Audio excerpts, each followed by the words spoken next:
First எடுத்துனா அடுப்பை பற்ற வச்சு ஒரு கடாயை வச்சு அதில் ரவை நல்லா போட்டு வறுத்துக்கலாம்.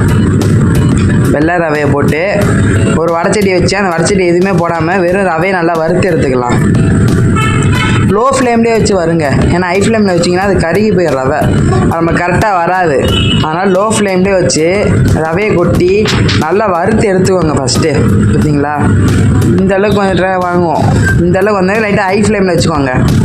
ஃபஸ்ட்டு எடுத்துன்னு லோ ஃப்ளேம் வச்சுட்டு போக போக கொஞ்சம் ஹை ஃப்ளேமில் வச்சு இந்த ரவையை நல்லா வறுத்து எடுத்துக்கோங்க. பாருங்கள், இந்த அளவுக்கு நல்லா வறுத்து எடுத்துடணும். ஆனால் ரவையை கருக விட்டுறக்கூடாது, அது ரொம்ப முக்கியம். ஆனால் கை விடாமல் கிண்டிக்கிட்டே இருங்க, அவ்வளோதான். பார்த்தீங்களா, இந்த மாதிரி வறுத்து எடுத்தோன்னே ரவையை அந்த தட்டில் மாற்றி எடுத்து வச்சுக்கலாம்.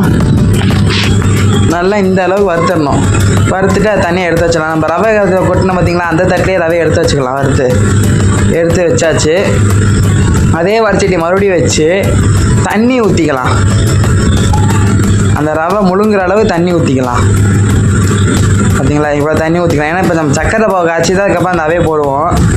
பாருங்கள், தண்ணி ஊற்றியாச்சா, ஹை ஃப்ளேமில் வச்சுக்கோங்க. நல்லா ஹை ஃப்ளேம் வச்சு தண்ணி ஊற்றியாச்சு. தண்ணி நல்லா சூடாகட்டும். தண்ணி சூடானதுக்கப்புறம் சர்க்கரை, தண்ணியிலே சர்க்கரையை போட்டுக்குவாங்க. சர்க்கரை நல்லா போட்டு எவ்வளோ சர்க்கரை தேவைப்படுமோ அவ்வளோ சர்க்கரை போட்டுக்குவாங்க. அரைக்கிற ரவைக்கு காய்க்கிற ரவை சர்க்கரை போட்டிங்கன்னா கரெக்டாக இருக்கும்.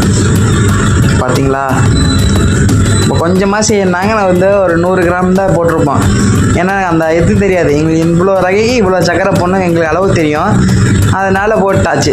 சர்க்கரையை போட்டு நல்லா கிண்டி விடுங்க. அந்த தண்ணியில் மிக்ஸ் ஆகணும். பாவை நல்லா கிண்டிடணும். பார்த்தீங்களா, சர்க்கரை நல்லா கரைஞ்சிருச்சு. பார்த்தீங்கன்னா இன்னும் கொஞ்சம் ஆகட்டும். இன்னும் கொஞ்சோண்டு சர்க்கரை கரையணும். அந்த ஃபுட் கலர் சேர்த்துக்கோங்க. நம்ம கலர் பவுடர் சேர்த்தாச்சு. நாங்கள் ஆரஞ்சு கலர்கள் சேர்த்துருக்கோம். ஆரஞ்சு கலர் சேர்த்து நல்லா கிண்டி விட்டதே இந்த மாதிரி வந்துருச்சு பாருங்கள்.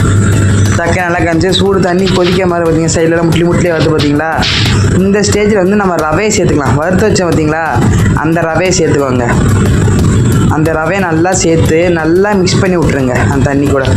ரவை போட்டால் கரெக்டாக 2 நிமிஷத்துலேயே வந்து ரவை இதாயிரும். அது கேசரி ரெடி ஆயிரும். ஏன்னா ரவை போட்டோடனே சீக்கிரம் வெந்துடும். ஏன்னா நம்ம சுடு தண்ணி ஏற்கனவே வறுத்து வச்சுருக்கோம் ஆல்ரெடி சுடு தண்ணியா, அதனால் வந்து ரவை சீக்கிரம் வந்துடும். ஹை ஃப்ளேம்லேயே வச்சுக்கோங்க. பார்த்தீங்களா, எந்த அளவுக்கு ரெடி ஆகிட்டுருக்கு பாருங்கள். சூப்பராக ரெடி ஆகிட்டுருக்கு. உங்களுக்கு அடுத்து என்ன வீடியோ பண்ணலாம்னு சொல்லி மறக்காமல் கமெண்ட் பாக்ஸில் கமெண்ட் பண்ணுங்கள். நம்ம வீடியோ பிடிச்சா மறக்காமல் லைக் பண்ணிக்கோங்க, ஷேர் பண்ணுங்கள், சப்ஸ்கிரைப் பண்ணுங்கள். நம்ம சேனலை மறக்காமல் சப்ஸ்கிரைப் பண்ணி வச்சுக்கோங்க. அடுத்த வீடியோ வரைக்கும் அப்போ டக்குனு அப்டேட் ஆகும். இன்னொரு பக்கம் பார்த்தீங்கன்னா இன்னொரு வடைச்சட்டி வச்சு அதில் நெய் ஊற்றி முந்திரி திராட்சையை வறுத்துக்கலாம். முந்திரி திராட்சையை நல்லா வறுத்துக்கோங்க. இன்னொரு வடைச்சட்டி வச்சு முந்திரி திராட்சை நல்லா வறுத்து அந்த நெய்யோடு தூக்கி அந்த கேசரியில் கொட்டிடுங்க. ஆமாம், அந்த நெய்யோட நம்ம வறுத்த முந்திரி திராட்சையும் ஒன்றா கொட்டிடணும். இந்த கேசரி ரெடி ஆகிட்டு பார்த்தீங்கன்னா பக்கத்தில். அதில் நம்ம சேனல் பிடிச்சிருந்தா மறக்காமல் சப்ஸ்கிரைப் பண்ணி வச்சுக்கோங்க. வீடியோ எல்லாமே சமைச்சு பாருங்கள், நல்லாயிருக்கும். சமைச்சு பார்த்துட்டு கமெண்ட் பாக்ஸில் கமெண்ட் பண்ணுங்கள். ஆமாம், மறக்காமல் ட்ரை பண்ணி பாருங்கள். நல்லா வறுத்தாச்சு. முந்திரி திராட்சையும் போட்டு நல்லா வறுத்துட்டோம் பாருங்கள் நெய்யில்.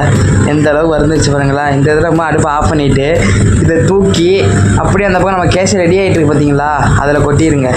நெய்யோடு கொட்டி அப்படியே கிண்டி விட்டுருங்க நல்லா. பார்த்தீங்களா, சூப்பராக ரெடி ஆகிடுச்சு கேசரி. அவ்வளோதான், சூப்பராக அருமையான கல்யாண வீட்டு ஸ்டைலில் கேசரி ரெடி ஆகிடுச்சு. மறக்காமல் ட்ரை பண்ணி பார்த்துட்டு எப்படி இருந்துச்சு கமெண்ட் பண்ணுங்கள். நம்ம சேனல் சப்ஸ்கிரைப் பண்ணி வச்சுக்கோங்க. அடுத்த ஒரு வீடியோவில் சந்திப்போம். டாடா பை பை, see you. ஃபைனலாக ஏலக்காய் நுணுக்கி போட்டுக்கோங்க. ஒரு 2 ஏலக்காவை பிச்சு போட்டுக்கோங்க. நுணுக்க தேவையில்ல.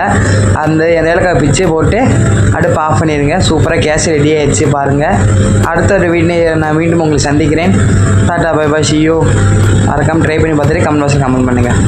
அடுப்பு ஆஃப் பண்ணிடலாம். நாங்கள் போய் சாப்பிட போகிறோம். நீங்களே சமைச்சு சாப்பிடுங்க. ஓகே, பாய் பாய்.